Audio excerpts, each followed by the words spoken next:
सामाजिक न्याय आणि आदिवासी विकास खात्याचा तब्बल 746 कोटी रुपयांचा निधी लाडक्या बहिणींसाठी वळवल्याचं बोललं जात आहे। यावरती आता सामाजिक न्याय मंत्री संजय शिरसाट यांनी संताप व्यक्त केला। अर्थ विभागातले काही शकुनी अशी कामं करतायत, निधी द्यायचा नाही मग खातं तरी कशाला हवंय, अशा शब्दात शिरसाट यांनी संताप व्यक्त केला। काश्मीरमधील हत्याकांडाला शहा जबाबदार आहेत। मोदींनी सर्वात आधी शहांचा राजीनामा घ्यावा अशी मागणी खासदार संजय राऊतांनी केली आहे। चूक मान्य केल्यानंतर शहांना शिक्षा मिळायला नको का? अजूनही अमित शहांना पदावरती का ठेवले असा सवाल राऊतांनी विचारलाय। खासदार संजय राऊतांनी पाकिस्तानविषयीच्या केंद्र सरकारच्या धोरण आणि भूमिकेचा खरपूस समाचार घेतला।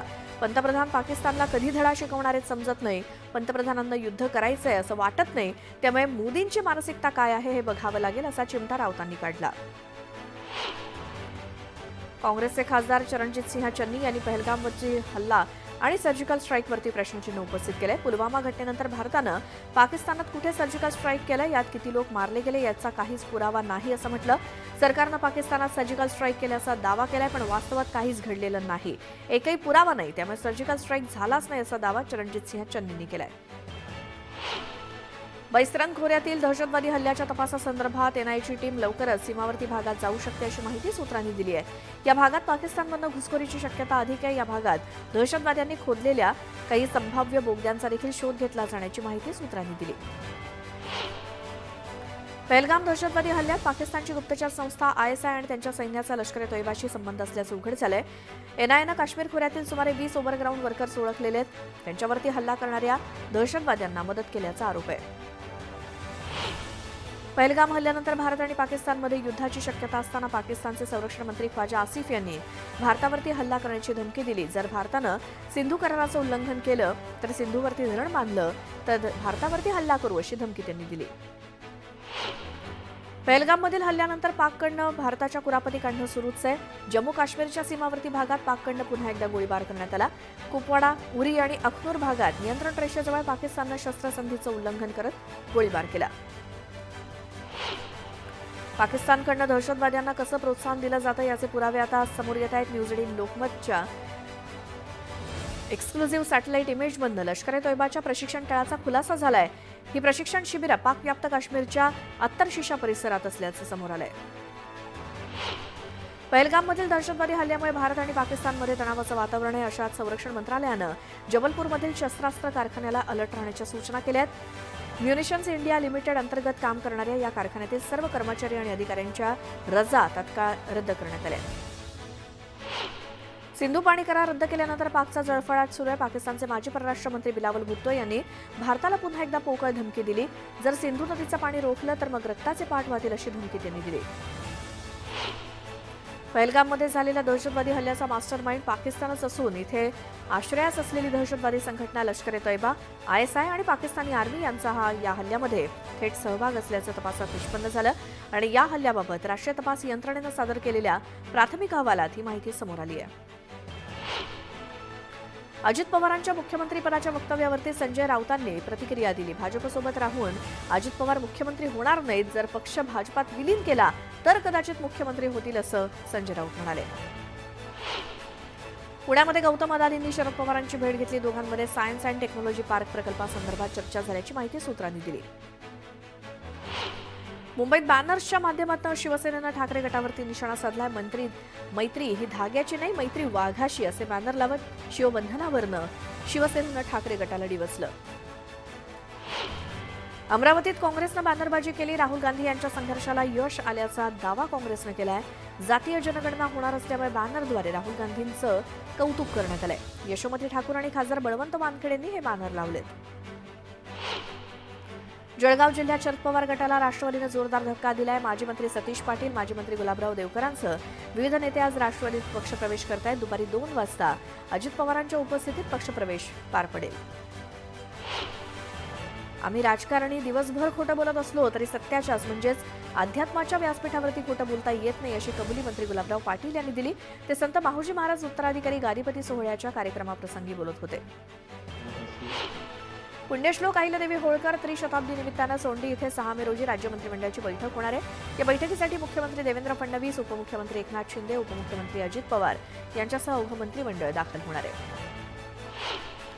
इटलीमधील रेमिनी शहरात मॅकफूड 2025 या कृषी विषयक प्रदर्शनाला भेट देण्यासाठी कृषी मंत्री माणिकराव कोकाटे, पणन मंत्री जयकुमार रावल, कृषी राज्यमंत्री आशिष जयस्वाल परिषदेला परदेश दौऱ्यावरती आहेत. रेमिनी येथे 4 ते 9 मे या काळात कृषी विषयक प्रदर्शनाचं आयोजन करण्यात आलंय. तनिषा भिसे मृत्यू प्रकरणात सरकारनं त्यांच्या दोन्ही नवजात बाळांच्या उपचारासाठी मदत जाहीर केली आहे. मुख्यमंत्री वैद्यकीय सहायता निधीतून 24 लाखांची मदत जाहीर झाली आहे. राज्यातील धर्मादाय रुग्णालयांना आता धर्मादाय रुग्णालयाचा फलक लावणं बंधनकारक असणार आहे. तसंच यापुढे या रुग्णालय प्रशासनाला खाटा उपलब्ध नसल्याची सबब सांगता येणार नाही. पुणे गर्भवती मृत्यू प्रकरणानंतर प्रशासनानं हा निर्णय घेतलाय. मालेगावच्या सोयगाव ग्रामपंचायतीच्या आवारात गुंडाराज बघायला मिळालाय. दारुडे, नशेडी आणि गुन्हेगारांचा अड्डा तो बनलाय. पहाटेपर्यंत गावगुंड मद्यपान करून धिंगाणा घालतात, त्यामुळे महिला आणि तरुणी भयभीत झालेत. या गावगुंडांचा बंदोबस्त करण्याची मागणी केली जाते. रायगडातील मच्छीमार बोटींना 8,500 लिटर डिझेल कोटा मंजूर झालाय. त्यातून 2,000 मच्छीमारांना लाभ मिळणार आहे. मासेमारी परवाना असलेल्या अधिकृत मासेमारी नौकांनाच डिझेल कोटा मंजूर करण्यात आलाय. पहलगाममधील दहशतवादी हल्ल्याच्या निषेधार्थ जळगावात कडकडीत बंद पुकारण्यात आलाय. सर्व मार्केट बंद ठेवून व्यापारी संघटनांनी निषेध केलाय. भव्य मूकमोर्चे काढून पाकिस्तानवरती कठोर कारवाई करण्याची मागणी करण्यात आली आहे. वादळी वाऱ्यामुळे गोंदियातील बटाणा येथील सुनील वाघाडे यांच्या घरावरील छत उडाल्यामुळे त्यांचं मोठं नुकसान झालंय. सुदैवाने यात कुठली जीवितहानी झालेली नाही. नुकसान भरपाई देण्याची मागणी नागरिकांकडून केली जाते. निवडणुकीपूर्वी महायुती सरकारनं शेतकऱ्यांना संपूर्ण कर्जमाफीचं आश्वासन दिलं होतं. मात्र आता सरकारला त्याचा विसर पडल्यामुळे शेतकरी आक्रमक झाले. बुलढाण्यात उबाटाचे आमदार सिद्धार्थ खरात यांच्यासह 200 शेतकरी ट्रॅक्टर घेऊन मोर्चात सहभागी झालेत. सांगलीच्या चिंचोलीमध्ये मोराचा सुंदर नृत्याविष्कार कॅमेरामध्ये कैद झालाय. रंगीत पिसारा फुलवून मोरानं 20 मिनिटं केलेलं नृत्य नागरिकांनी प्रत्यक्ष अनुभवलं. सोलापुरात यंदाच्या हंगामातील उच्चांकी तापमानाची नोंद झाली आहे. जिल्ह्याचा तापमानाचा पारा 44 अंशांवरती गेल्यामुळे हवामान विभागानं उष्णतेच्या लाटेचा इशारा दिलाय. उन्हाच्या तीव्र झळांमुळे सोलापूरकर हैराण झालेत. गोंदिया पहलगाममधील हल्ल्याच्या निषेधार्थ जळगावात भव्य मूकमोर्चा काढण्यात आला. यात सर्वपक्षीय नेत्यांसह व्यापारी सुद्धा सहभागी झाले होते. तर शहरातील बाजारपेठा देखील दुपारपर्यंत बंद राहणार आहेत. मात्र जिल्हाधिकाऱ्यांनी निवेदन न स्वीकारल्यामुळे नागरिकांनी नाराजी व्यक्त केली. पुण्याच्या शिरूरमध्ये धर्मांतरासाठी आमिष दाखवत दबाव टाकत हिंदू कुटुंबाला ख्रिश्चन धर्म स्वीकारायला लावण्याचा प्रयत्न करण्यात आला. या प्रकरणी पोलिसांनी 7 जणांवरती गुन्हा दाखल केलाय. नागपुरातील अंबाझरी तलाव धरणापुढील स्वामी विवेकानंद स्मारक स्थानांतरित करण्याची गरज नाही असं प्रतिज्ञापत्र विभागीय आयुक्त विजयालक्ष्मी बिद्री यांनी नागपूर खंडपीठात दाखल केलं. या स्मारकामुळे धरणातील पाण्याच्या प्रवाहाला बाधा निर्माण होत नाही असं समितीकडून स्पष्ट करण्यात आलंय.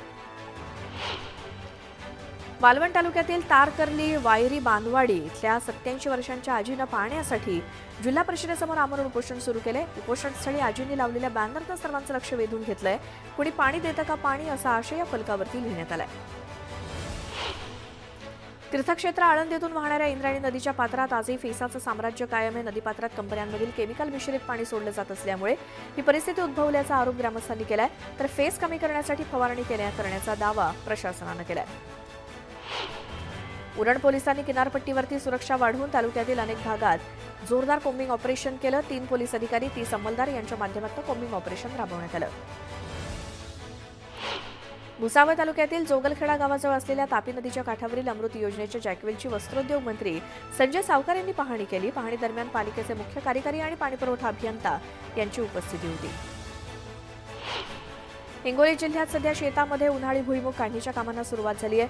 भुईमूग काढणीची कामं ऐन उन्हामध्ये करावी लागत असल्यामुळे सध्या या कामासाठी मजूर मिळत नाहीयेत.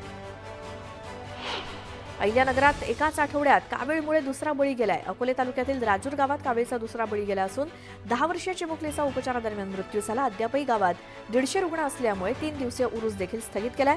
तर कावीळची साथ रोखण्यास असमर्थ ठरल्यामुळे राजूर गावच्या उपसरपंचांनी राजीनामा दिलाय. सोलापुरातील मोहोळ तालुक्यात पोहण्यासाठी कॅनलमध्ये उडी मारताना मोटरचा शॉक लागून युवकाचा मृत्यू झाला. गौसपाक शेख असं या मृत युवकाचं नाव आहे. नंदुरबारच्या काकर्दे गावात खंडेराव महाराजांच्या यात्रोत्सवाचं आयोजन करण्यात आलं. यावेळी मोठ्या संख्येनं नागरिकांनी यात्रेत सहभाग घेतला. धाराशिवमध्ये तृतीयपंथीयांना मुख्य प्रवाहात आणण्यासाठी जिल्हा प्रशासनानं उपक्रम राबवला. यावेळी जिल्हा प्रशासनानं तृतीयपंथीयांना आपलं सरकार सेवा केंद्र चालवायला दिलंय. सांगली शहरात भर दिवसा दागिने लंपास केल्याची घटना घडली। यावेळी पोलिसांनी 4 तासांच्या आतच चोरट्यांना अटक केली। चोरट्यांकडून पोलिसांनी 13 तोळे दागिने किंवा सोनं जप्त केलंय। जळगावच्या टिटवी गावात रामलीला उत्सवाचं आयोजन करण्यात आलं। रामायणाची माहिती होण्यासाठी याचं आयोजन करण्यात आलं। दरम्यान नागरिकांनी मोठ्या संख्येनं हजेरी लावली। ठाण्याच्या खडी गावातील सोनाई सीताई देवीच्या यात्रेचं आयोजन करण्यात आलं होतं। यावेळी यात्रेत मोठ्या संख्येनं भाविकांनी गर्दी केली। जळगावच्या भुसावळ शहरात पहलगाम हल्ल्याचा निषेध करण्यात आला। यावेळी नागरिकांनी कॅन्डल मार्च काढून अतिरेक्यावरती कठोर कारवाई करण्याची मागणी केली। चला आळंदीला जाऊन ज्ञानदेव डोळा पाहू असं म्हणत राज्याच्या कानाकोपऱ्यातनं भाविकांचा ओघ आळंदीमध्ये सुरू झालाय। संत ज्ञानेश्वर महाराजांच्या 750व्या जन्मोत्सव सोहळ्याची जय्यत तयारी झाली असून आजपासून भक्तीच्या ज्ञानकुंभाला सुरुवात होते। साताऱ्याच्या कोयना धरणाच्या जलविद्युत प्रकल्पातनं यंदा जादा वीज निर्मिती करण्यात आली आहे। 666 दशलक्ष युनिट जादा वीज निर्मिती केल्यामुळे विजेची चिंता मिटली आहे। काहीही करून अलमट्टी धरणाची उंची वाढवायचीच असा चंग बांधलेल्या कर्नाटक सरकारनं महाराष्ट्र सरकार विरोधात कायदेशीर लढा देण्यासाठी 150 तज्ज्ञांची समिती तयार केल्याचं समोर आलंय। आपला 524 मीटर उंचीचा अट्टहास पूर्ण करण्यासाठी त्यांनी जलतज्ज्ञ आणि वकिलांची फौज उभी केल्याचं समजतंय। लातूरच्या औसामध्ये उपजिल्हा रुग्णालयाची निर्मिती केली जाणार आहे। पालकमंत्री शिवेंद्रसिंह राजे भोसलेंच्या हस्ते भूमिपूजन करण्यात आलं। केंद्र सरकारनं जातनिहाय जनगणनेचा घेतलेला निर्णय हा छत्रपती शिवाजी महाराजांच्या विचारातील भारत घडवणारा असेल असा विश्वास शिवेंद्रराजे भोसलेंनी व्यक्त केलाय। जाती जातीत निर्माण झालेल्या पेचावरती कायमस्वरूपी तोडगा निघेल असा विश्वास देखील त्यांनी व्यक्त केला। राज्यातील बाजार समितीमध्ये 2 मे रोजी गव्हाची मोठी आवक झाली। यावेळी 19,240 क्विंटल गव्हाची आवक झाली। दरम्यान गव्हाला 2,770 रुपये प्रति क्विंटल इतका दर मिळतोय। कोकणातील हापूस आंब्याचा हंगाम शेवटच्या टप्प्यामध्ये आलाय। देवगडची आवक थांबली आहे। रत्नागिरीचा हंगाम 10 मे आणि रायगडचा 25 मे पर्यंत सुरू असेल। यापुढे दक्षिणेकडील राज्याचा गुजरातची आवक वाढेल आणि जून अखेरीस शेवटच्या टप्प्यात उत्तर प्रदेशातून आंबा आवक सुरू राहील। अमरावतीमध्ये all India federation cup kabaddi स्पर्धेचं आयोजन करण्यात आलं। 9 राज्यातील पुरुष आणि महिला कबड्डी संघांनी यात सहभाग घेतला। विदर्भ कबड्डी असोसिएशन, अमरावती जिल्हा कबड्डी असोसिएशन आणि आमदार खोडके दाम्पत्य यांच्या शोध प्रतिष्ठानने या स्पर्धेचं आयोजन केलंय। मराठी अभिनेत्री छाया कदम यांना वन्यजीव संरक्षण अधिनियमाच्या 1972चा भंग केल्याचा ठपका ठेवत वन विभागानं नोटीस बजावली आहे। एका मुलाखतीत त्यांनी हरिण, रानडुक्कर, घोरपड, साळींदर यांचं मांस खाल्ल्याचं सांगितलं होतं। या प्रकरणी त्यांच्या विरोधात तक्रार दाखल करण्यात आल्यानंतर त्यांना नोटीस बजावण्यात आली आहे। भिवंडीत महिलेनं 3 मुलींचा गळफास घेऊन आत्महत्या केली। पती रात्रपाळीस कामावर गेलेला असताना ही दुर्घटना घडली। पुण्यातील नवले पुलावरती पुन्हा भीषण अपघात झालाय। मध्यधुंद कार चालकानं दुचाकी स्वाराला चिरडलं। यात एकाचा जागीच मृत्यू झाला तर 1 जण गंभीर जखमी झाला। या प्रकरणी पोलिसांनी आरोपीविरोधात सदोष मनुष्यवधाचा गुन्हा दाखल केला असून दोघांना अटक केली आहे। नंदुरबार जिल्ह्यातील शहादा शहरातील दोंडाई रस्त्यावर ट्रॅक्टर आणि दुचाकीचा भीषण अपघात झाला। लोखंडी सळ्या घेऊन जाणाऱ्या ट्रॅक्टरच्या मागे असलेल्या दुचाकीस्वाराच्या शरीरात सळ्या घुसल्यामुळे तरुण गंभीर जखमी झालाय। अंधारात अंदाज न आल्यामुळे दुचाकीनं ट्रॅक्टरला धडक दिली। अहिल्यानगर जिल्ह्यातील पोलिसांना बिहारमधील घोडासहन गँगचा पर्दाफाश करण्यात यश आलंय। विविध महागड्या कंपन्यांच्या घड्याळांची चोरी करणाऱ्या 8 आरोपींना पोलिसांनी ताब्यात घेतलंय। जवळपास 10 लाखांची 100 महागडी घड्याळं पोलिसांनी जप्त केली आहेत। सटाणा बागलाण भागामध्ये वनविभागाच्या जंगलामध्ये आगीचं सत्र सुरूच आहे। 2 महिन्यात 19 वेळा आग लागल्यामुळे नागरिकांनी प्रश्न उपस्थित केलाय। या आगीत मोठ्या प्रमाणात वनसंपदा जळून खाक झाली आहे। येवल्याच्या ग्रामीण भागात चोरट्यांनी धुमाकूळ घातला। बंद घरांना लक्ष करून लूट केली जाते। रोख रकमेसह घरातील दागिन्यांची चोरी करून पसार झालेल्या चोरट्यांविरोधात गुन्हा दाखल करण्यात आलाय। त्यामुळे नागरिकांमध्ये भीतीचं वातावरण आहे। बीडमध्ये आमदार प्रकाश सोळंके यांच्या साखर कारखान्याला भीषण आग लागली। आगीत मोठ्या प्रमाणात साहित्य जळून खाक झालंय। अग्निशमन दलाकडून आगीवर नियंत्रण मिळवण्यात आलंय। सुदैवाने यात कोणतीही जीवितहानी झाली नाही। सिल्लोडच्या ग्रामीण पोलिसांनी गांजा तस्करांवरती कारवाई केली। जांभई शिवारात शेतातील घरात विनापरवाना बेकायदेशीररित्या गांजावरती कारवाई करत 5 किलो गांजा जप्त केला। या प्रकरणी पोलिसांनी गांजा विक्रेत्याला अटक केली। राज्यातील आरोग्य कर्मचाऱ्यांनी विविध मागण्यांसाठी आंदोलनाची हाक दिली। 5 ते 6 मे रोजी काळ्या फिती लावून काम करणार आहेत तर 7 मे रोजी मुंबईतील आझाद मैदानावरती धरणं आंदोलन करण्यात येणार आहे। मध्य रेल्वेवरील मुंबई विभागातील मोटरमन पुन्हा एकदा कामाच्या अतिरिक्त ताणामुळे मुख निदर्शनं करण्याच्या तयारीत आहेत. रिक्त पदामुळे मोटरमनना जादा काम करावं लागतं, त्यामुळे 4 मे पासून नियमानुसार काम करण्याचा आणि कोणतेही जादा काम न करण्याचा निर्णय समस्त मोटरमन्सनी घेतलाय. मुंबईतील लोकलमधील मोटरमनच्या केबिनमध्ये सीसीटीव्ही कॅमेरे बसवण्यात येत आहेत. मात्र सीसीटीव्ही कॅमेरे बसवण्याच्या निर्णयाला मोटरमन कर्मचाऱ्यांनी विरोध केलाय.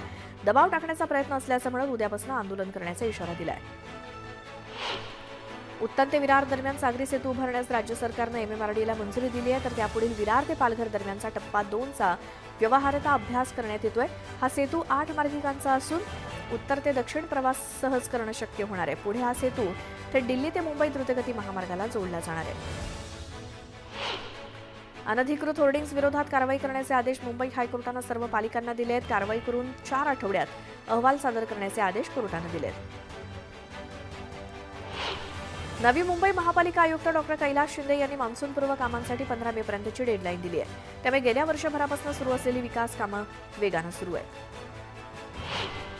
महापालिकेच्या मिळकत कर विभागाच्या वतीनं दिल्या जाणाऱ्या बिलांचं वाटप करण्यास सुरुवात झाली आहे. मिळकत कराची 12.5 लाख मिळकतींची बिलं तयार असून ती संबंधितांना टपाल विभागामार्फत पाठवण्यात आली आहेत. पहिल्या 2 दिवसात नागरिकांनी 5 कोटी रुपयांचा महसूल पालिकेच्या तिजोरीत जमा केलाय. सर्वसामान्यांना हक्काची घरं देण्याची जबाबदारी असलेल्या म्हाडाच्या तिजोरीत मागील काही वर्ष खडखडाट होता. मात्र आता म्हाडाच्या तिजोरीत 49.69% वाढ झाल्याचं समोर आलंय. सोडतीद्वारे केलेल्या घरांच्या विक्रीसह अन्य माध्यमांतून म्हाडाच्या तिजोरीत भर पडली आहे. पिंपरी चिंचवडमधील थकबाकीदारांच्या सदनिकेचा भाग दाखल्यावर थकबाकी नोंदीची प्रक्रिया सुरू असताना आता पालिकेनं सोसायटीतील वाहनतळ क्रमांक देखील मागवलेला आहे. सर्व माहिती मिळताच थकबाकीदारांची वाहनं जप्त करण्याचा निर्णय कर संकलन विभागानं घेतलाय. पहलगाम हल्ल्यानंतर भारत पाकिस्तान सीमेवरती तणाव वाढलेला. या पार्श्वभूमीवर अनिवासी भारतीयांनी आगाऊ नोंदणी केलेल्या तब्बल 6,000 गणेश मूर्ती पेण शहरातून कॅनडाकडे गुरुवारी रवाना झाल्या आहेत. या मूर्ती JNPA बंदरातून 3 कंटेनरबंद पाठवण्यात आल्या आहेत. मुंबईत यंदा पर्यावरणपूरक गणेशोत्सव साजरा होणार आहे. यासाठी पालिकेनं काही अटी-शर्ती शिथिल करण्याची तयारी दाखवली आहे. दरम्यान मूर्तिकारांच्या मंडपाच्या परवानगीसाठी सहाय्यक आयुक्तांनीच पुढाकार घेण्याचे निर्देश देण्यात आले. छत्रपती संभाजीनगरमध्ये उन्हाचा कडाका वाढल्यामुळे धरणातील पाणी पातळी खालावली आहे. बाष्पीभवनामुळे 6 दिवसांचं पाणी 12 तासात संपलंय. सध्या जायकवाडी धरणात 39% पाणीसाठा शिल्लक आहे. विक्रमगड तालुक्यात दरवर्षीच पाणी टंचाई उद्भवत असल्यामुळे पाणी पुरवठा विभागाकडून टँकर मागून उपाययोजना करण्याचा प्रयत्न केला जातो. परंतु या उपाययोजना तात्पुरत्या आणि अपुऱ्या असल्यामुळे तिथल्या लोकांना हातपंपावरती विहिरीवरती रांगा लावाव्या लागत आहेत. 9 पाडे टंचाईग्रस्त आहेत. त्यांना 2 टँकरनं पाणी पुरवठा केला जातोय. अलिबाग जिल्ह्यामध्ये उन्हाळ्यात पाणी टंचाई नेहमीच डोकं वर काढत असते. जिल्ह्यातील 138 गावं वाड्यामध्ये पाणी टंचाईची समस्या सुरू असून जवळपास 70,000 नागरिक पाण्यापासून वंचित आहेत. अनेकांना बाटलीबंद पाणी विकत घ्यावं लागत असल्यामुळे आर्थिक संकट देखील निर्माण होत आहे. कोल्हापूरकरांची पाण्याची चिंता मिटली आहे. कोल्हापूरकरांवरती पाणी कपातीचं संकट नसणार आहे. मे महिनाभर पुरेल इतका पाणीसाठा जिल्ह्यातील 8 धरणांमध्ये आहे. सरासरी 49.55% पाणीसाठा शिल्लक आहे. जालना जिल्ह्यात भीषण पाणी टंचाई जाणवत असून टँकरच्या संख्येनं आता सेंच्युरी पार केली आहे. जिल्ह्यातील 60 गावांसह 16 वाड्यांची तहान 101 टँकरनं भागवली जाते. तर प्रशासनाकडून 130 विहिरींचं अधिग्रहण देखील करण्यात आलंय. बदनापूर तालुक्यात सर्वाधिक पाणी टंचाई जाणवत असून 23 गावातील 82,000 नागरिकांना 39 टँकरनं पाणी पुरवठा केला जातोय. उन्हाचा तडाखा वाढल्यामुळे मोठ्या प्रमाणात पाणी टंचाईला नागरिकांना सामोरं जावं लागतंय. मावळ आणि पिंपरी चिंचवड शहराला पाणी पुरवठा करणाऱ्या पवना धरणात देखील केवळ 35% इतका पाणीसाठा शिल्लक राहिलाय. त्यामुळे मावळ तालुक्यात देखील आता पाणी टंचाई जाणवू लागली आहे. केंद्र शासनाच्या जलजीवन मिशन अंतर्गत सुमारे 5,000 पाणीपुरवठा योजना मंजूर होऊन सुद्धा कोकणपर्यंत आजही तहानलेलाच आहे. ठाणे, रायगड, रत्नागिरी, पालघर अशा 4 जिल्ह्यातील 495 गाववाड्यांना 194 टँकर्सनी पाणीपुरवठा सुरू आहे.